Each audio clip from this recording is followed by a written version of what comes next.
Hello friends, welcome to the Jazz Ranch. Welcome back, hip cats, groovy chicks, and finger popping daddies. I'm glad you joined me. I have a special program for you this evening. It's a Bill Evans arrangement of a great song by Jimmy Van Heusen called But Beautiful. I'm going to be talking about Bill Evans' style, his features of his playing, different aspects of his concepts, and so on, and his signature sound. I'm going to be talking about a variety of things about Bill Evans later on in this video. First of all, I'm going to play the song for you. So here we go with a great song by Jimmy Van Heusen called But Beautiful.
Welcome to the Jazz Ranch studio. This is where I'm going to explain to you what I played and talk about some of these Bill Evans concepts. This is a Bill Evans transcription. It's how he played it.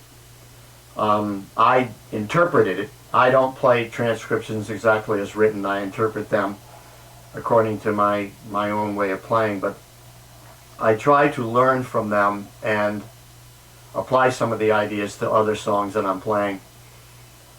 And I want to point out some central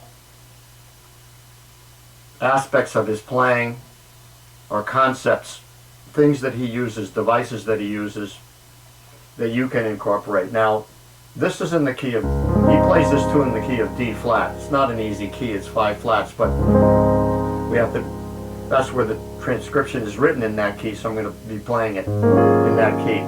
So he starts out with the 5 chord, but not just regular 5. He's got a 9 sus, the 13 up there.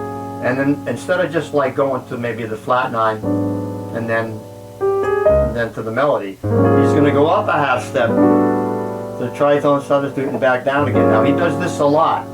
He does a lot of chromatic movement, like up and down. That type of thing. It's very hip. And then he puts the flat 9 in here. Nice voicing. Just very simple voicing like that, you see. It's got a sharp 5 and a flat 9. Then the melody comes in, opening melody. And he has just that. He doesn't do anything too fancy, like he doesn't go, which is a typical jazz lick. He keeps it Pure, very pure. Now he has the voicing in the left hand.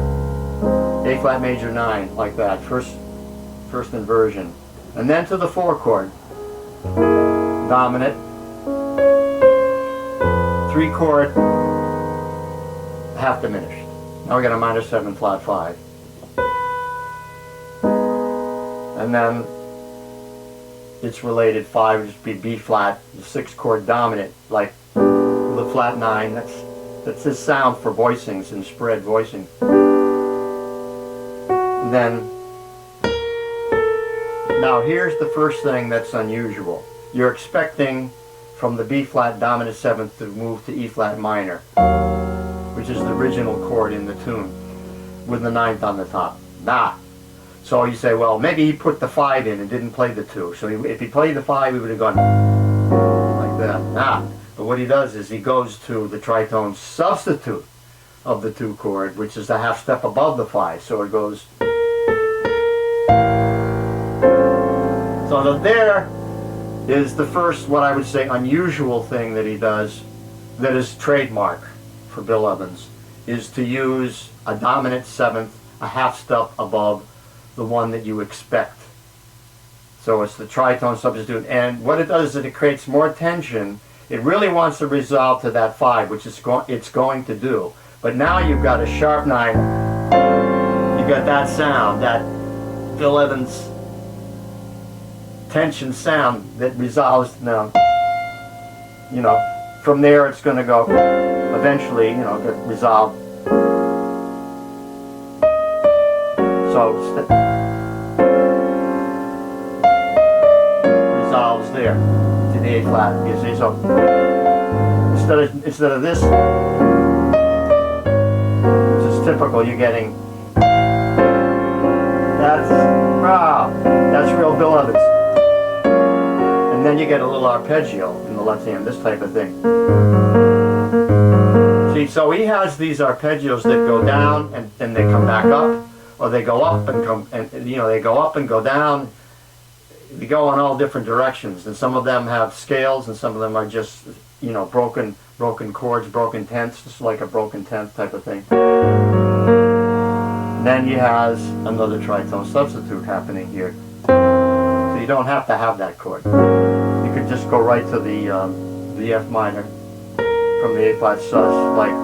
But no, he's got movement going all the time, harmonic movement going, like that. So, and he'll figure out how to put the melody note to whatever chord he wants to use. So there's your straight 3 chord now in F minor form, but a little arpeggio in there. Then this interesting thing happens. Instead of staying on F minor to the next chord, which is he goes to F dominant 7th. So he puts a flat 5 in there. So he's not going to play a regular dominant 7th without coloring it. So he puts the flat 5 in. So from the F minor to the F7, that's real pretty to approach the, and then he puts an arpeggio there, right there. This one. Sort of like he's arpeggiating the whole chord. And there's your B flat. Now add the 9th to the B flat dominant 7th chord. We'll just, I'm not going to put a flat 9 there. Then to the 2 chord in dominant form. That's the original chord there, but very sparse voicing, just that much. It's not going to read as a E flat chord, but there it is. I put the root in. The computer won't read it unless you put the bass note in. It won't read it correctly. But it's got the 3rd, that'd be the 6th or the 13th, dominant 7th, flat 7, and the 9th. Close harmony, Bill Evans, really close harmony. Now, the next measure is that the melody's held over for another bar, so he's going to put a fill in. And the fill he uses is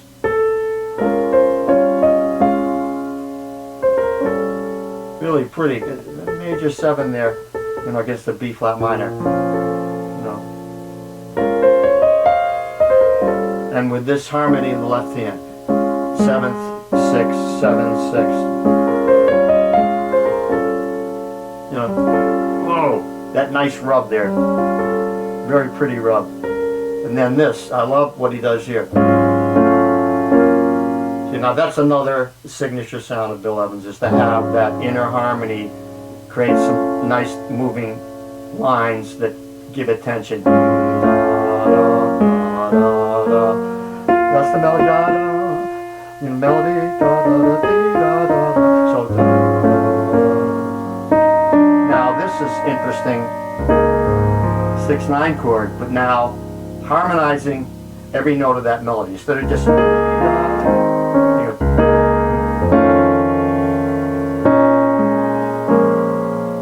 So you get a nice harmony for a nice chord for each note of the melody.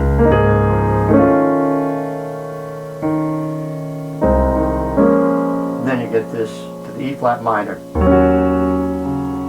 Tritone substitute again. To the sus then the flat 9. So that's really nice movement.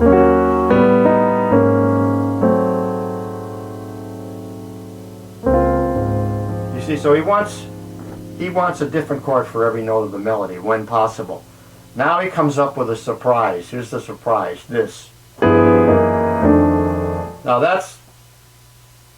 that's a Bill Evans trick, I'd call it, where he's playing a chord, 2 chords to approach the chord that he wants to get to, but from a whole step above, chromatically approaching, like he wants to go to an F7 to take him to the B flat minor, right? He's moving from the 1 chord to the 6 by way of its 5, so F7, B flat minor. But now he's got this approaching the F7, 13th chords, right? Dominant 13ths. So now who would think of that? Bill Evans, he thinks of that. We wouldn't think of that normally. I wouldn't think of that, doing that. I might think, you know, of the F7 like that, but I wouldn't think of that. That's so hip. And now let's create we're on a B flat minor, let's create a moving line in the left hand against the melody note. A descending line.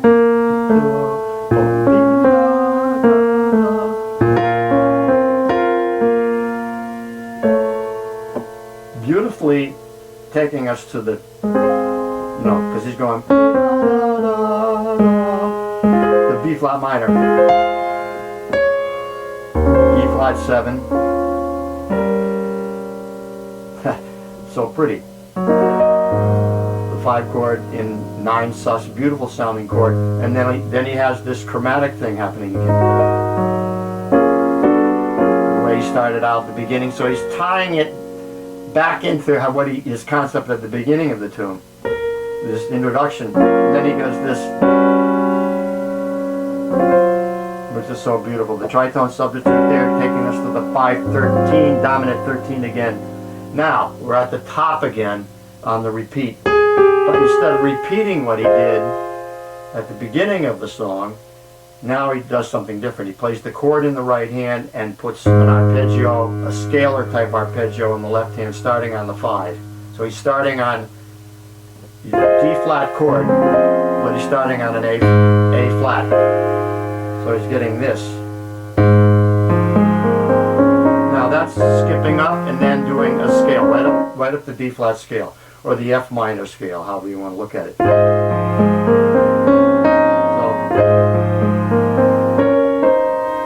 So he's combining, you see, da, da, da, da, is the melody.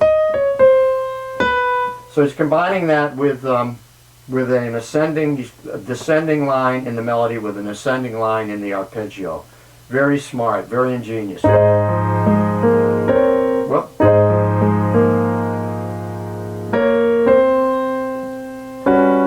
there. Stays on the pedal. It's creating a pedal effect now. But he's voicing it like a tritone substitute. Put the pedal in there.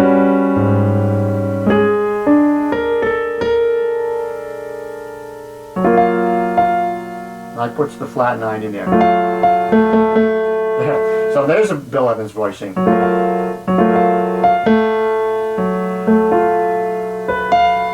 gonna get that right. Yeah, he's got that. But if he put the flat 9, he doesn't mind that rub. There's your tritone substitute again on the A7, using that a lot here as an approach to the A flat. So now he has this in the left hand.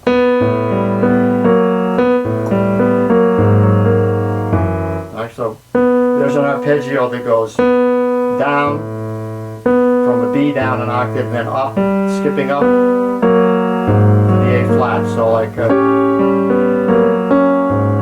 now another tritone substitute for the melody.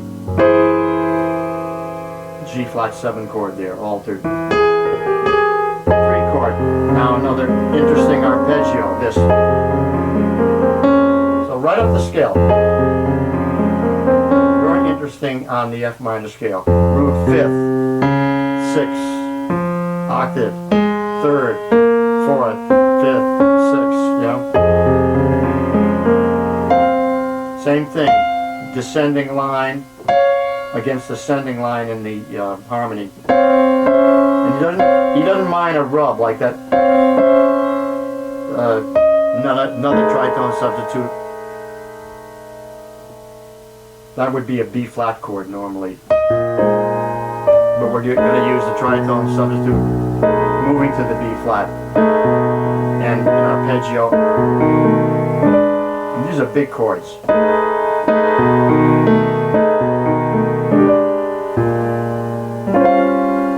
So he's making the second half of the song more dramatic, using the pedal tone and using bigger sounding chords. And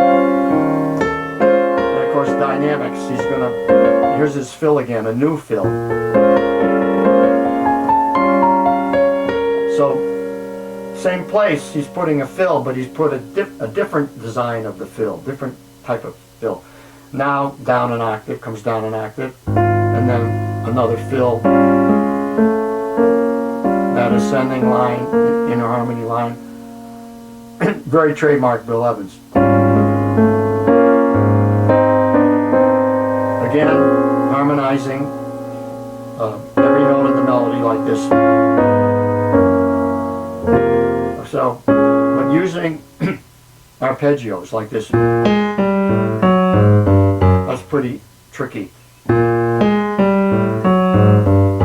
This comes natural to him. He just plays these things without writing them out, probably. We'd have to write that out. We'd have to figure it out and then write it down. He probably just does it from the top of his head.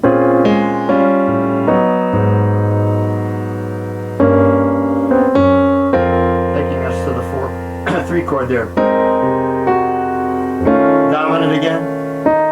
To the 6.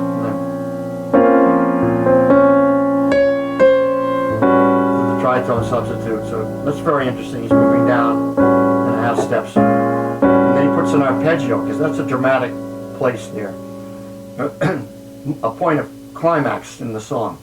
So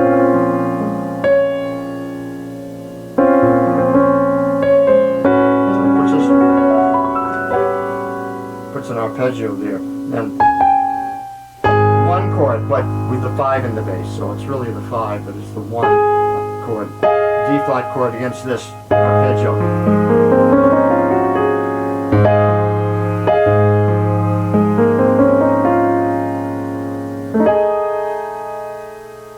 Three chord dominant with a sharp 9. Tritone substitute again. Whoops. Yeah.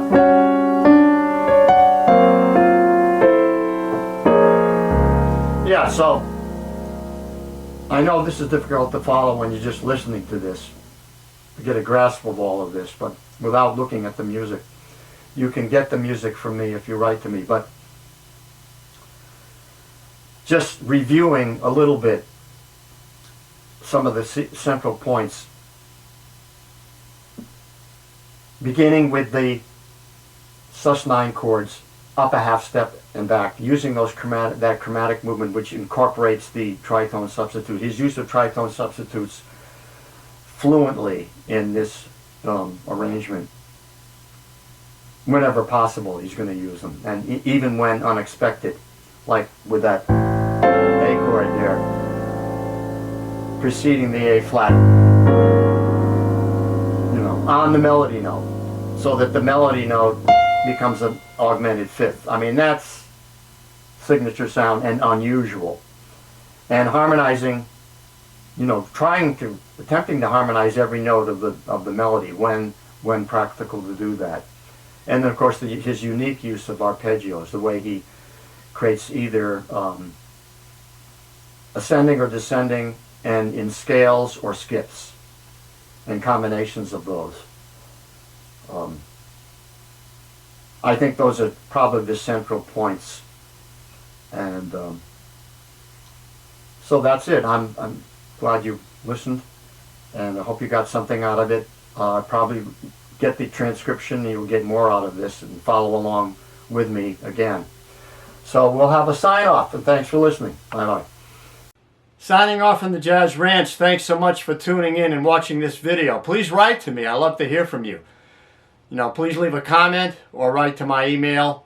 I will respond to all comments and emails if you give me enough time. And until next time, I'll say in the words of my great friend upstairs, Hermie Dressel, he always said to me when I left his office, swing loose, and we'll see you next time around. Bye-bye.